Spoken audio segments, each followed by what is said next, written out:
Olá, boa noite, pessoal, tudo bem? Eu sou a Raquel, faço parte aqui da equipe do Varstation, vou estar aqui hoje com vocês como host dessa apresentação.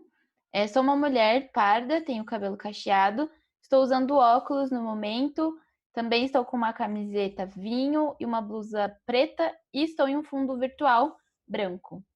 E agora falando desse evento de hoje, né? Nós estamos aqui para falar sobre citogenética molecular, metodologia, aplicação e análise automatizada. Convidamos a Daniela Borri, ela é especialista em citogenética do Laboratório de Genética do Hospital Israelita Albert Einstein. Ela é graduada em biomedicina pela Universidade de Santo Amaro e mestre em hematologia pela Universidade Federal de São Paulo. Bom, agora eu vou interromper aqui meu compartilhamento de tela e a Daniela já pode começar. Olá, boa noite a todos. Estão me ouvindo? Sim. Meu nome é Daniela, como foi apresentada. Queria agradecer a presença de todos vocês aqui. Eu queria agradecer o convite do Murilo e do ArtStation pela oportunidade de compartilhar o trabalho do Laboratório de Citogenética do Hospital Albert Einstein. Sobre citogenética molecular. Especificamente, nós vamos falar do trabalho que a gente tem realizado há alguns anos, que é a automação da leitura da hibridação in situ por fluorescência. E até o final dessa aula, quero responder junto com vocês, nós estamos prontos para a automação da leitura? A aula vai ser dividida, eu vou dividir a aula em 4 partes. Eu vou falar um pouquinho da progressão, né, da timeline, da metodologia. Vou falar da metodologia e da tecnologia, onde essa metodologia é aplicada ou pode ser aplicada, e então a gente vai para análise automatizada. Essa timeline ela é dividida em 3 fases. Os primeiros experimentos com a hibridação, em 1980, onde realmente ocorreram a hibridação in situ por fluorescência, os primeiros testes, os primeiros experimentos, e então dividido na era moderna, que é o que nós utilizamos hoje. Então aqui, na verdade, desde da, quando foi isolado a molécula de DNA, o primeiro experimento com a imunofluorescência, meados de 1940, tivemos alguns experimentos em hibridação, em meados de 1960 até 1980, e em 1980 que realmente ocorreram os primeiros experimentos do FISH, que foram os experimentos de FISH com fluorescência, que unificou as duas metodologias, a hibridação e a fluorescência. A gente tem, inicialmente, em 1980, as probes que tinham se ligavam à porção 3' alguns conjugados, as primeiras hibridações não radioisotópicas. E em 2000, que nós chamamos a era do FISH moderno, que é o que nós utilizamos hoje, são as diferentes tipos de sondas que nós temos disponíveis. Nós temos as sondas BAC, nós temos as sondas com remoção dos elementos repetitivos, com remoção enzimática, o bloqueio dos elementos repetitivos, as sondas da geração do PCR, que na verdade são sondas que são fáceis de serem desenvolvidas e utilizadas em laboratórios de pesquisa, principalmente porque ela utiliza alguns reagentes parecidos com o PCR, né, como diz o nome. Nós temos as sondas sintéticas e então até da tecnologia de última tecnologia são as sondas de análogo de DNA. Eu vou falar depois um pouquinho mais para frente todas as vantagens das sondas da era moderna. E essa timeline eu retirei desse artigo que está citado aí, que é um artigo que fala sobre os microfluidos. Na verdade, é uma ferramenta para se utilizar em várias metodologias, incluindo o FISH. É uma metodologia que tem sido bastante utilizada nos outros países. Como eu não tenho experiência, eu não vou falar sobre ela, mas a finalidade dela é diminuir a quantidade de reagentes e de material a ser utilizado. Eu sugiro essa leitura. Então, vamos começar lá do início, antes da era do Fish, que se iniciou toda essa metodologia com a hibridação. Vamos descrever o que seria uma hibridação. A hibridação nada mais é do que uma reação química, onde ocorre uma interação, né, uma quebra uma interação entre sequências complementares, e essa hibridação, ela consegue ocorrer por causa de uma reação não covalente. Então, no nosso enfoque aqui é o DNA ou RNA. Então, a gente tem aqui em cima uma dupla fita de DNA. O DNA ocorre uma denaturação, a reação, na verdade, com a temperatura, a gente ocorre uma quebra, né, das pontes de hidrogênio, que são pontes fracas, né? Ocorre a quebra, chamada denaturação, e a hibridação é quando a gente insere essas sondas, diferentes tipos de sondas, com todas aquelas metodologias, ela ocorre a hibridação, por elas serem complementares, elas se ligam. Esse primeiro exemplo aqui de cima é um exemplo de uma sonda de dupla fita de DNA. Então, ela se complementa com ambas as fitas de DNA. No exemplo abaixo, a hibridação ocorre apenas em uma fita complementar, porque é uma sonda que tem apenas a sequência complementar de uma fita. Então, a hibridação, quando tudo se iniciou lá na hibridação. Como mostrei lá na timeline, essa metodologia é uma metodologia que ela sofreu evoluções. Ela foi melhorada, a tecnologia continuou sendo empregada para que essa metodologia continuasse sendo utilizada. E de qual o grande motivo dessa popularidade da hibridação in situ por fluorescência? Devido às suas vantagens. Ela tem uma alta sensibilidade, ela é super específica, ela tem a capacidade de visualização celular, mantendo a integridade celular, e ela tem um resultado em um curto tempo. E tem a capacidade de hibridar diferentes tipos de diferentes sondas complementares. Então, a gente consegue fazer a detecção, a análise de diferentes sequências. Então, esse é o motivo da sua popularidade. Essa imagem eu trouxe apenas para ilustrar que a gente tem aqui embaixo, a gente tem a célula.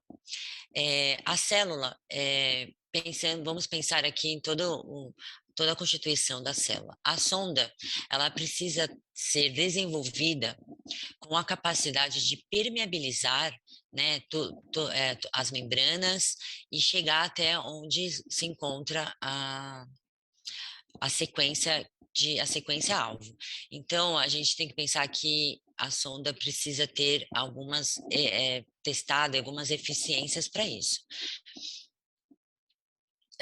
Aqui, na verdade, eu vou explicar um pouquinho sobre a eficiência da sonda.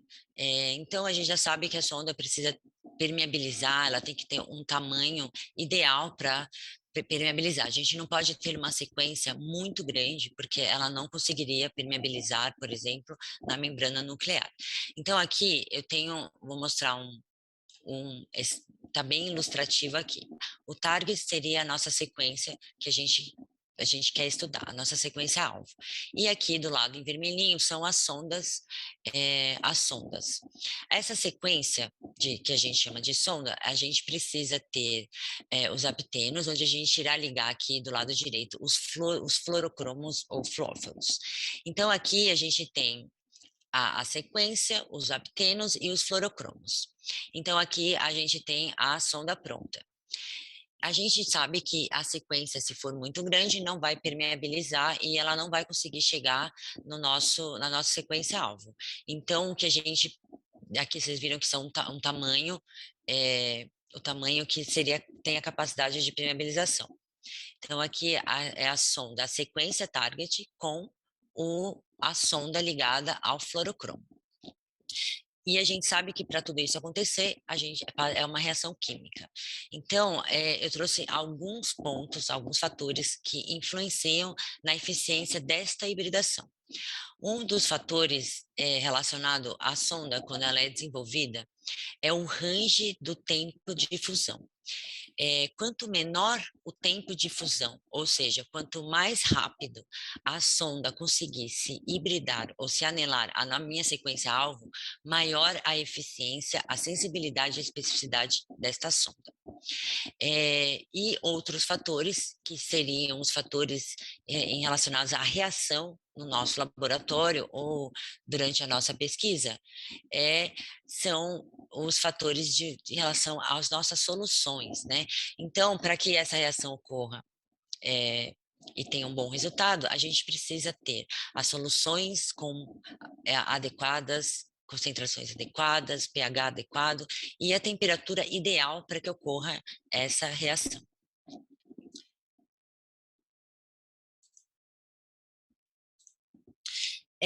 Já que a gente falou um pouquinho sobre as sondas, sobre um pouco como elas são desenvolvidas, a gente tem também como que escolher a sonda, né? Então nós temos as sondas comerciais e as sondas in-house. Para quem trabalha em laboratório clínico, a gente não tem muita opção, exceto as sondas comerciais, né? Que hoje aqui no nosso país, a gente precisa passar, laboratório clínico, todas as sondas precisam ter documentadas pela Anvisa. Nós temos também, por exemplo, a gente tem uma sequência que não existe nenhuma empresa não existe uma empresa que venda essa sonda. A gente pode solicitar, a gente pode ver qual a sequência que a gente quer estudar, a gente envia o laboratório e comercial e eles enviam a sonda para a gente. Sendo assim, na verdade, vai passar pelo controle de qualidade, né, pelo desenvolvimento desse laboratório comercial. Para nós, laboratório clínico, desenvolver uma sonda e colocar em prática é um pouco fora do nosso scope, né? Porque, na verdade, não é para desenvolver uma sonda, ela precisa ser testada, precisa passar por controle de qualidade, precisa de validações em casos positivos, negativos. Então, para o laboratório clínico, isso não faz parte do nosso scope. As sondas comerciais, a gente tem uma gama de sondas comerciais. Como nós podemos escolher a sonda adequada para o nosso laboratório? Eu vou sugerir aqui, na verdade, são algumas coisas que a gente tem utilizado essas ferramentas para escolher a sonda mais adequada. Então, primeira coisa que a gente faz a gente faz estudo da sonda comercial. Primeira coisa, a gente estuda o desenho dessa sonda. Então, qual será a finalidade da minha sonda? Diagnóstico clínico. Então, a gente tem aqui um estudo, primeira coisa, o desenho da sonda. Na bula da sonda, na bula, eles são obrigados a fornecer quais são os marcadores de STS, que é o genoma, que são marcações do genoma físico do genoma. Então a gente tem o início e o fim dessa marcação. Então a gente utiliza o BRAUSNP e eles dizem qual foi o genoma que foi desenvolvido, essa sequência. E aqui eu trouxe uma análise comparativa de 5 marcas. E para o gene RARA. Então, eu coloquei o STS na marcação dessa sonda aqui, da Metasystem, eu coloquei a marcação inicial e final. Então, eu vi que a sequência utilizada na minha sonda, ela pega a sequência, o nosso gene inteiro do cromossomo rara e mais sequências adjacentes. Para essa outra sonda aqui, que é a Cytocel, ela utiliza sequências adjacentes ao gene, ou seja, a sequência não detecta a sequência do RARA, ela pega regiões adjacentes ao gene. Aqui também da Criatec, ela também detecta a sequência do RARA, o RARA está aqui, da VISES também e da DACO também. Por que isso é importante? Se você vai fazer um estudo de rearranjos, rearranjos típicos, de atípicos, você vai precisar entender se essa sonda vai ter a capacidade de detectar rearranjos atípicos. Então, isso é o primeiro passo para você avaliar a sonda comercial. A segunda coisa é o fluorocromo utilizado na sonda. Todo fluóforo, eu peguei essa descrição do que é um fluóforo. Na verdade, fluóforo ou fluorocromo são a mesma coisa, é a mesma, você pode usar tanto um quanto o outro. O que que é um fluóforo ou fluorocromo? Fluorocromo é um componente químico, né? É uma molécula fluorescente, que ela tem a capacidade de remissão da luz. Então, todo fluorocromo, eu estava dando uma olhada nas empresas de biotecnologia, existem, não sei, são muitos tipos de flóforos ou fluorocromos. E cada flóforo fluorocromo, eles têm um range e um pico de excitação e um pico de emissão no comprimento de onda. Então, quando você vai escolher, e para você conseguir visualizar isso, você precisa de um filtro. Você precisa saber se na bula de todas as sondas tem escrito lá qual é o pico de excitação e de emissão da sonda. E aí você vai ver se o seu filtro tem a capacidade de detecção desse comprimento de onda. Tem algumas que ficam muito próximos do início ou do fim. O que mais importa é o pico. Se você estiver muito próximo, a cor verde e azul, por exemplo, elas podem se confundir. Elas podem você não vai conseguir visualizar com precisão. Então, é muito importante você fazer essa análise para ver se você tem o filtro adequado, senão você, além da sonda, você vai precisar providenciar o filtro para analisar essas sondas. Aqui eu trouxe uma imagem de como seria visualizar a amostra no microscópio de fluorescência. Então, a gente tem a fonte de luz, a fonte de luz passa pelo filtro de excitação, aí passa pela objetiva, aí chega na amostra. A amostra, ela vai subir esse, essa, essa luz, vai passar por um outro espelho, aqui tem os filtros, e ela vai passar pelo filtro de emissão, um ganho de câmera, e então a gente vai visualizar. Então, aqui, só para entender que o filtro faz toda a importância no resultado final do fluorocromo, que é o que a gente vai utilizar para visualizar e fazer a nossa análise da metodologia de Fish. Aqui, na verdade, ixi, tem um monte de coisa em cima. Eu vou falar um pouquinho sobre essas tecnologias, as vantagens e as desvantagens dos tipos de sonda. Então, a gente tem a sonda de fita dupla, a sonda de fita dupla de DNA, ela é super fácil de obter, é avaliável, estável, só que ela tem algumas desvantagens. Ela tem uma self-hybridization, ela tem uma baixa sensibilidade e ela requer uma denaturação da sonda. A fita simples de DNA, ela é super fácil de se trabalhar, ela é mais específica, ela é resistente às RNases e ela tem uma ótima penetração no tecido. Só que a desvantagem dela é que ela é um pouco mais cara e ela demora um pouco mais para se obter o resultado. A gente também tem as probes de RNA. Eu vou falar logo a desvantagem, que ela é sensível às RNases. E a última tecnologia, que é o que estava lá na timeline por último, que são as sintéticas e de oligonucleotídeos. Elas são econômicas, estáveis, são super específicas, resistentes às RNases, têm uma ótima penetração no tecido e ela tem uma ótima reprodutibilidade. A desvantagem que ela tem, que eu não vejo como uma desvantagem, seria a gente precisa conhecer realmente a sequência do nucleotídeo. Na verdade, tudo isso que eu estou te falando da tecnologia, das sondas, quando a gente vai escolher a sonda, infelizmente, eles nunca dizem qual é a tecnologia que é utilizada na sonda que a gente usa. Então, a gente precisa testar isso para ver se é bom ou não. Eu gostaria muito de saber a tecnologia das sondas que a gente utiliza.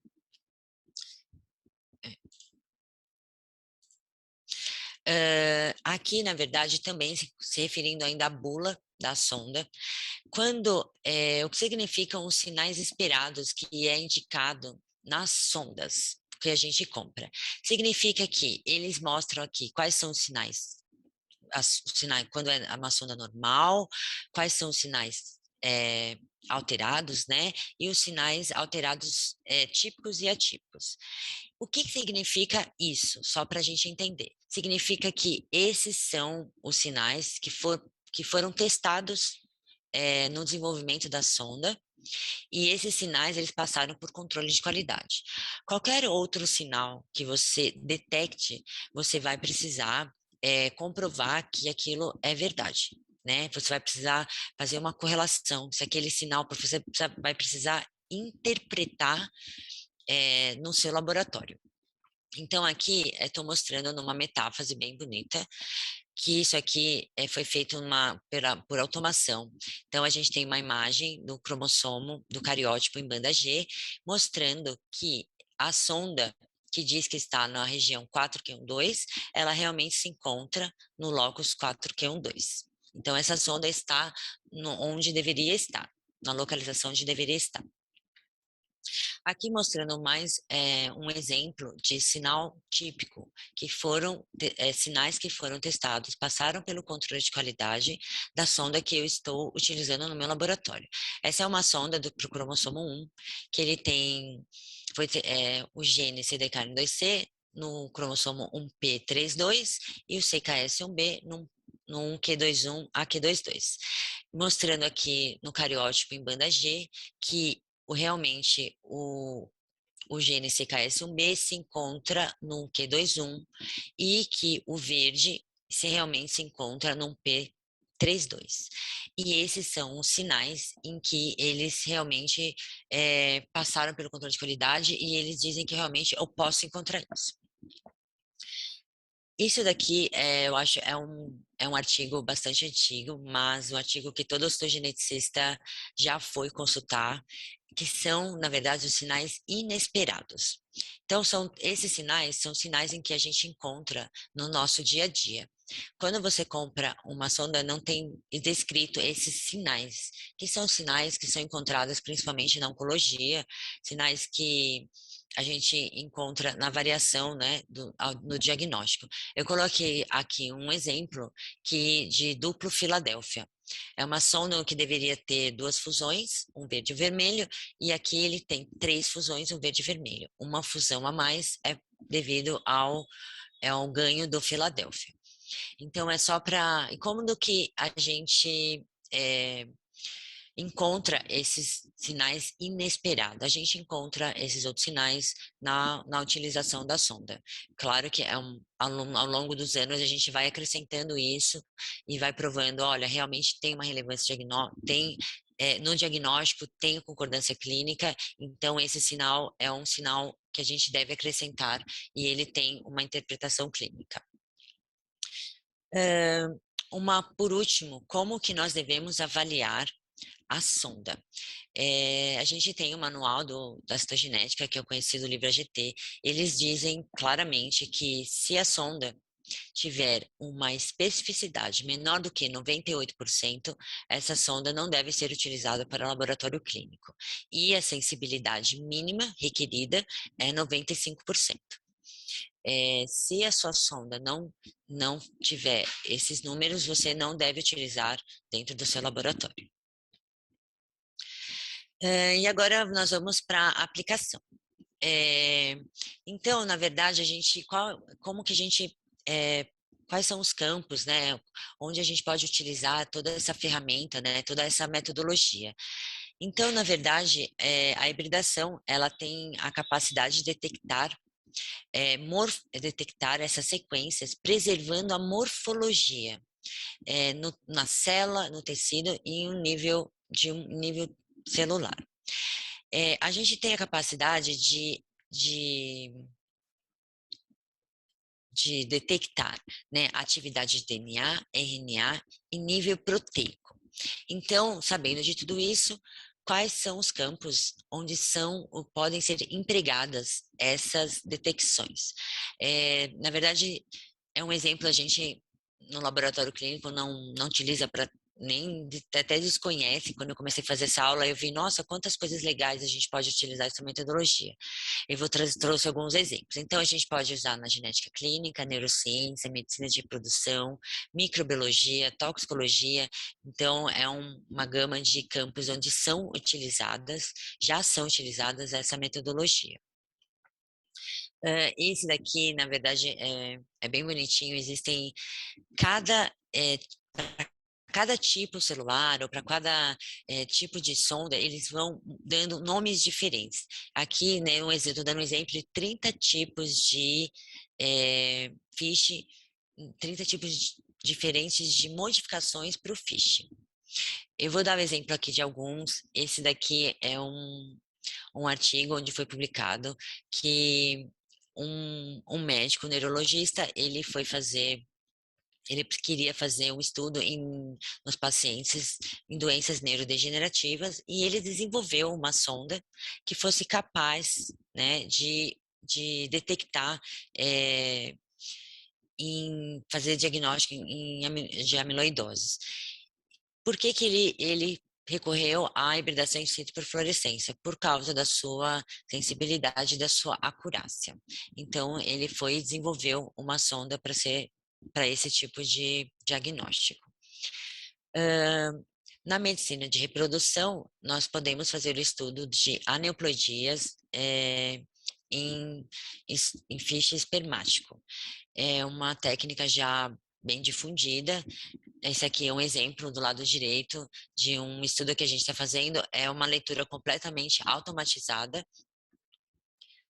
Aqui eu estou mostrando, essa foi uma leitura de 3.000 espermatozoides e ele fez uma análise automatizada. Aqui, na verdade, eu estou mostrando uma daquelas variações do FISH em estudo 3D. O que seria o estudo 3D? Seria, na verdade, quando ele faz uma reconstrução de vários microfocos e ele tem a capacidade de mostrar onde se encontra essa sequência alvo no tecido. Aqui no lado direito eu estou mostrando um exemplo que é de uma sequência de RNA do SARS-CoV-2. Esse foi um trabalho do pessoal da Unicamp, que eles desenvolveram a sonda e eles conseguiram detectar onde se encontrava essa sequência no tecido. E você consegue ver se essa sequência, qual a localização dela, se está no núcleo, se está no citoplasma, onde é muito interessante.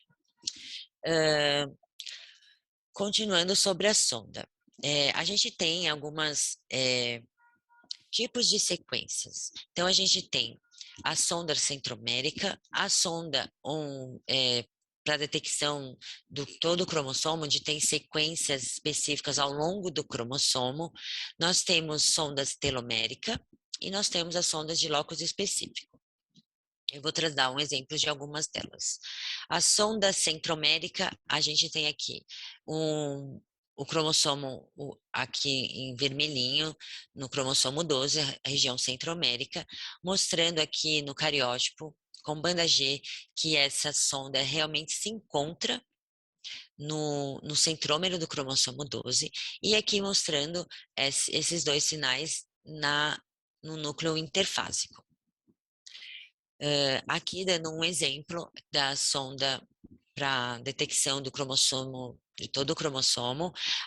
Em vermelho nós temos o cromossomo 2, em azul nós temos o cromossomo 13 e em verde nós temos o cromossomo 20.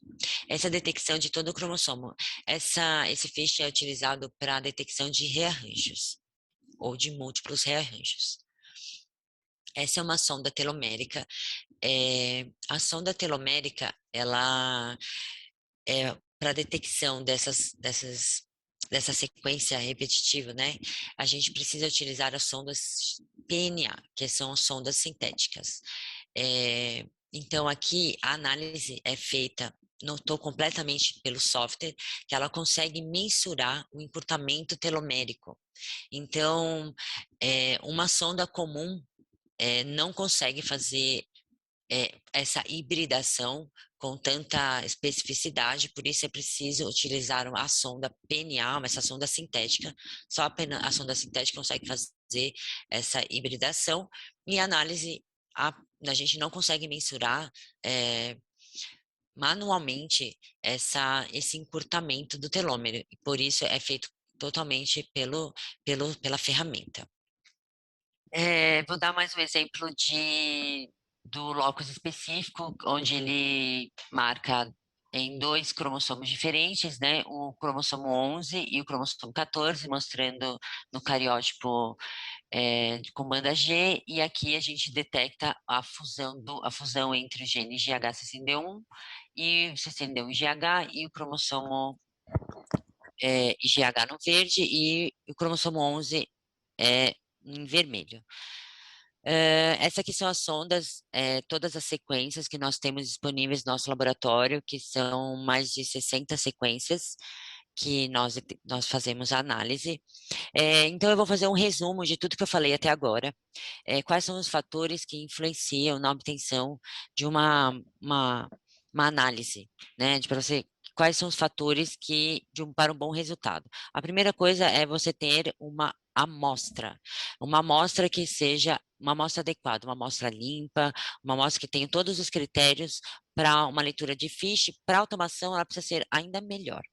A gente precisa ter uma lâmpada de fluorescência, as sondas com todos os critérios que eu falei até agora, o filtro para detecção do fluóforo ou fluorocromo para a sonda, um microscópio adequado, e então a gente precisa ter a ferramenta para a obtenção dessas imagens e então o armazenamento delas.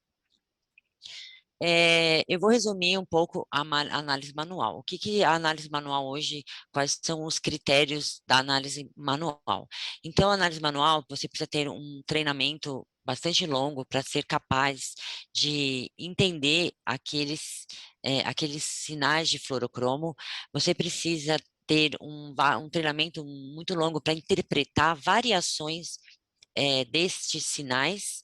A gente precisa ter uma análise para um diagnóstico. A gente precisa ter, no mínimo, 2 analistas e tem que haver uma concordância entre eles de 95%, e a gente precisa reavaliar esse valor de referência. O valor de referência é o intervalo onde diz que é positivo ou que é uma amostra positiva ou uma amostra negativa.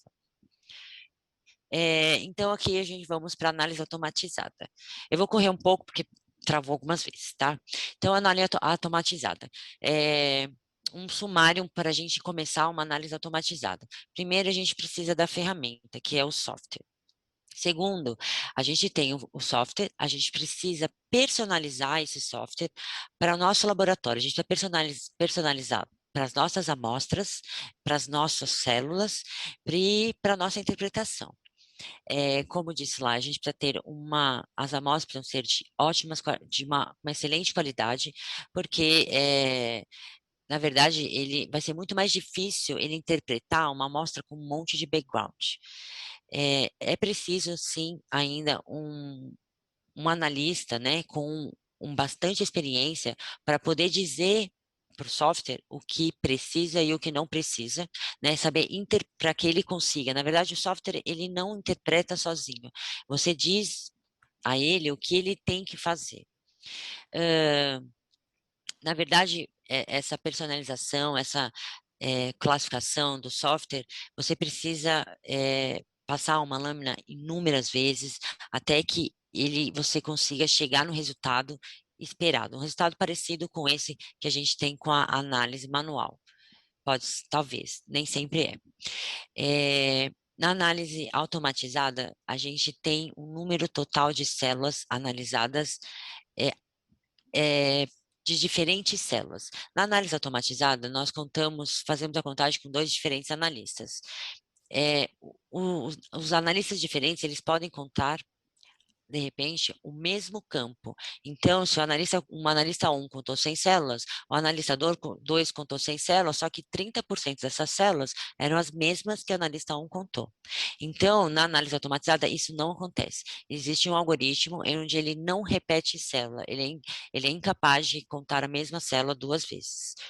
E uma grande, uma interpretação de software com o resultado que ele nos fornece, é que o software faz uma análise em 3D.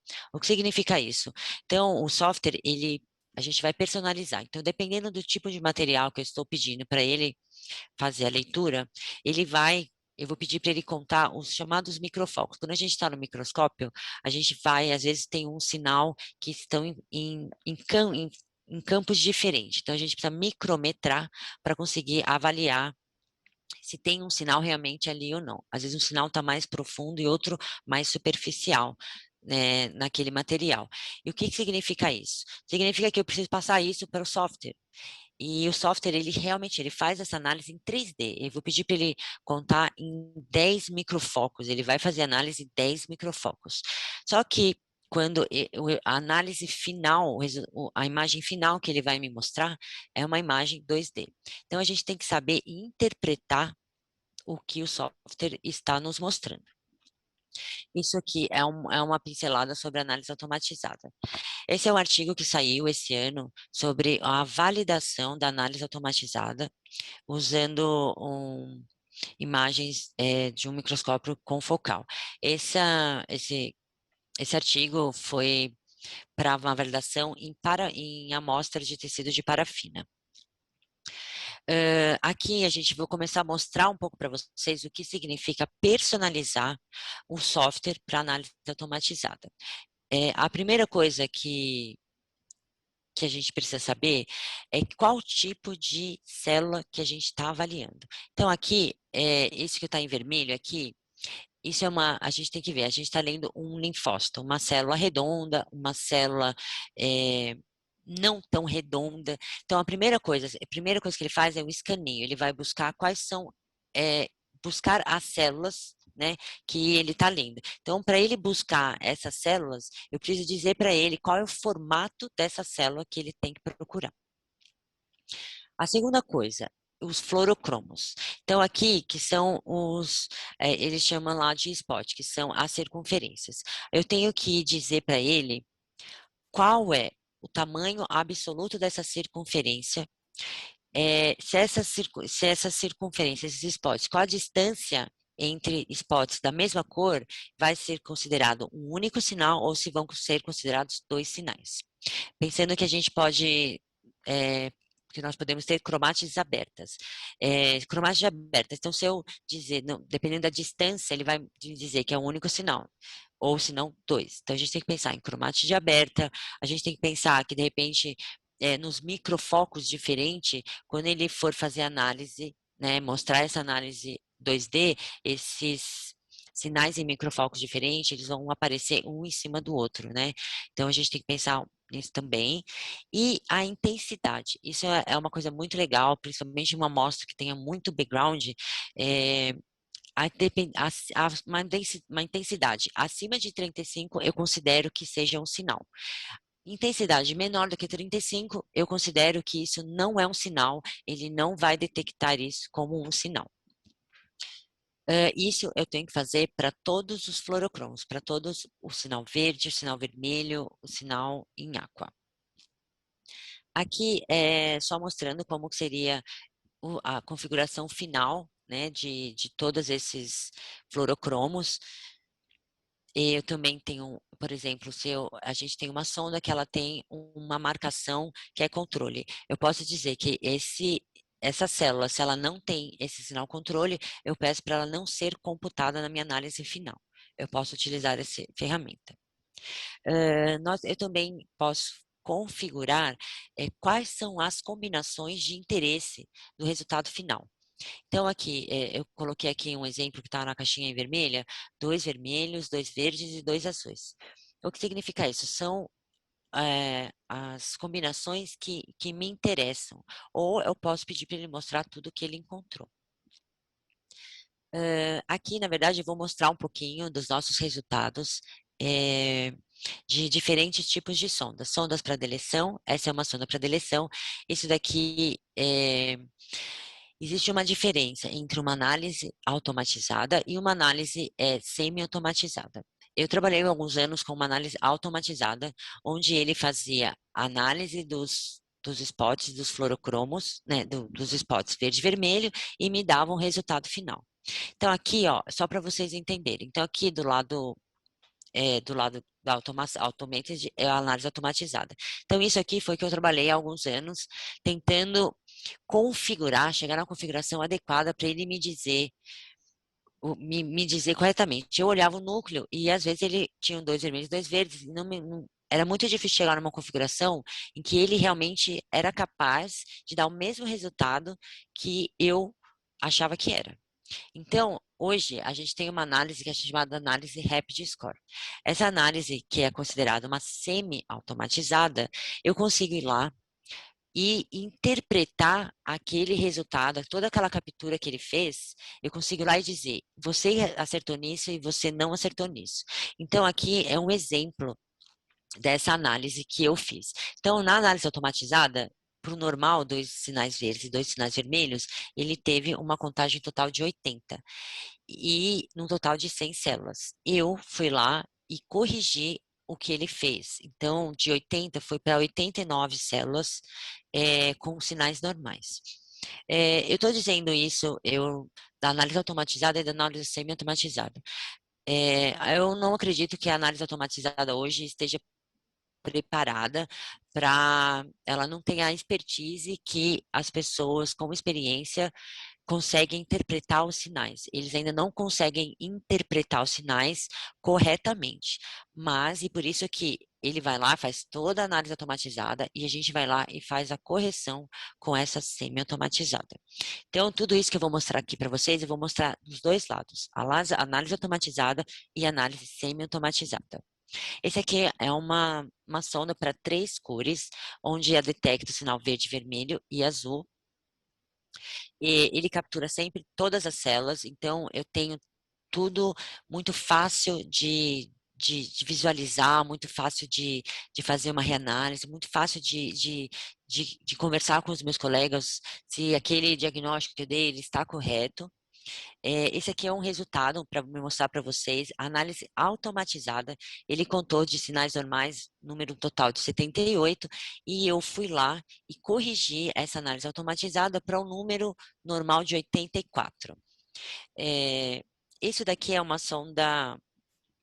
Eu fiz só para mostrar para vocês todas as ferramentas que a automação traz para a gente. Então, a gente tem em azul, né, o núcleo, eu posso fazer a análise aqui do núcleo embaixo, ele tem análise com as 3 cores, e eu posso, para confirmar esses resultados, eu posso deixar apenas com o filtro azul, apenas com sinais verdes e apenas com sinais vermelhos. Isso fica muito fácil. Então, a gente tem ferramentas para confirmar de diversas formas aquele resultado que a gente está vendo. Isso é uma coisa muito legal. Diferente de quando você está lá contando, você não consegue capturar as 100 ou 200 células que você está analisando. Então, o que o analista contou manualmente, por isso que ele tem que ser muito bem treinado. Ele vai colocar lá, por isso que a concordância tem que ser de 95%. Diferente da automação, onde eu tenho todas as imagens e eu posso discutir com todos os meus colegas todos aquelas combinações, aqueles critérios. Essa é uma sonda break apart.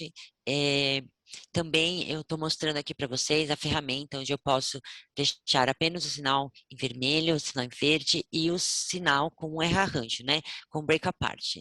Aqui eu mostrando para vocês a minha análise. A análise automatizada, ele contou 56 com a dupla fusão, com sinais normais, e eu fui lá e fiz a minha correção referente à análise automatizada dele. Como eu disse, a gente configura, a gente personaliza todo o software, mas ele ainda não tem a capacidade de substituir a nossa análise, a nossa expertise na manual, mas ele consegue nos trazer ferramentas em que a análise manual não consegue. Aqui eu vou mostrar, essa é uma sonda de dupla fusão, esse é um resultado de uma análise. Eu vou mostrar para vocês as ferramentas de uma análise de dupla fusão, é incrível.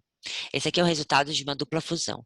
Também da análise automatizada, ele me deu um total de células normais de 60, e na análise semi-automatizada, eu alterei todos aqueles sinais em que ele considerou de várias combinações, e eu fui lá com a minha interpretação e eu coloquei que eram sinais 80 do total de células normais. Aqui eu vou mostrar para você como ele traz, essa ferramenta nos traz grandes vantagens. A gente tem aqui, ó, eu deixei apenas o sinal verde. Então a gente tem três sinais verdes. E aqui eu posso tirar o azul e deixo apenas vendo os sinais vermelhos. Então, nós temos três sinais vermelhos. E aqui eu tenho mostrando o sinal verde e vermelho juntos. Eu tenho duas fusões, um verde e vermelho. Então, eu consigo provar de várias formas que esses sinais. Esse daqui, vou mostrar, esse aqui é a análise estatística da nossa validação. A validação foi feita com 6 diferentes sondas, com 20 casos, para amostras em plasmócitos. Então, eles tiveram uma concordância diagnóstica entre análise manual e análise semi-automatizada, concordância de 100%. Na verdade, esse aqui é um trabalho, meu projeto de doutorado, que é exatamente sobre a comparação da leitura manual e automatizada do teste de FISH para mieloma múltiplo. Então, esse trabalho que eu tenho feito de configurações de análise automatizada tem um fim, que é esse projeto, não só... Tá. Por que que a gente está querendo... Por que que a gente escreveu esse projeto? Na verdade, a gente utiliza no FISH para mieloma múltiplo o valor de referência do European Myeloma Network, que ele determina que para rearranjos, o valor de referência é 10%, e para ganhos e perdas, 20%. E eu fui ver na literatura quem que já fazia uma leitura automatizada disso, quem utilizava um valor de referência in-house, e, na verdade, o European Myeloma Network, ele tem um N de pacientes que determinou esses valores de referência do que é normal e do que não é normal, um N muito grande. O que eu faria no meu laboratório do valor de referência seria um número muito menor. Então, esse meu trabalho de projeto de doutorado é exatamente para determinar um valor de referência in-house e também já fazendo a determinação do valor de referência para a leitura automatizada dessa metodologia. Esses são os objetivos, motivos, eu vou pular porque já passou. Então, aqui eu gostaria de mostrar uma comparação de automação dessas técnicas, né? Então, a gente sabe que a citogenética é um estudo de morfologia dos cromossomos, o FISH é de sequências específicas, o array para múltiplas sequências e o NGS para sequências para todo o genoma ou também sequências específicas. É claro que a gente tem resoluções muito diferentes uma da outra. O que diferencia, o que faz o grande foco entre a citogenética e as novas metodologias é que, na verdade, a citogenética ela tem uma prática clínica muito bem estabelecida. O NGS e Array, elas têm uma prática clínica ainda para alguns campos estão se estabelecendo para tentar entender qual é o significado clínico de tudo isso. E o que eu quero mostrar com isso é que a citogenética é uma análise completamente manual. O FISH, nós temos análise manual e sim, nós temos análise manual ou podemos substituir para análise semi-automatizada. O Array, ele tem uma análise automatizada e obrigatoriamente uma interpretação clínica. O NGS, ele tem uma análise automatizada e obrigatoriamente uma interpretação manual. Então, respondendo a minha pergunta lá do início, a análise automatizada para hibridação in situ, nós estamos preparados? Sim, nós estamos preparados para análise semi-automatizada. Na verdade, assim, eu quero deixar um recado que não é simplesmente colocar a lâmina no software e ela vai ler, ele vai funcionar. Não, isso não é assim. Assim como nós tivemos lá em 1980, toda uma prática, toda uma validação, todo a gente criar critérios, a gente treinar novamente os nossos olhos para o que foi uma captura 3D, para hoje uma análise 2D. Então, todo aquele trabalho onde foi feito lá em 1980 e 2000, a gente hoje consegue dizer que a gente pode usar essa metodologia para método para método diagnóstico, a gente vai ter a mesma coisa acontece com a leitura automatizada de uma nova metodologia. A gente está trocando o manual, pelo que a gente conhece, por algo que a gente está implementando. Então, não tenha medo da automação, ela está como uma ferramenta incrível, ela deve ser utilizada, mas ela deve ser feita com cautela, deve ser feita da forma correta, e é isso que eu queria dizer. Obrigada. Muito obrigada, Daniela, por essa excelente aula, essa apresentação que a gente teve aqui. Agradeço também a todos que permaneceram com a gente. Parabéns mais uma vez, Daniela, pelo excelente trabalho que você tem feito. E obrigado também a todos, pessoal. Obrigada e desculpa pelas falhas técnicas. Não, sem problemas, acontece. Até mais, pessoal. Tchau, Tchau, tchau, tchau. obrigada.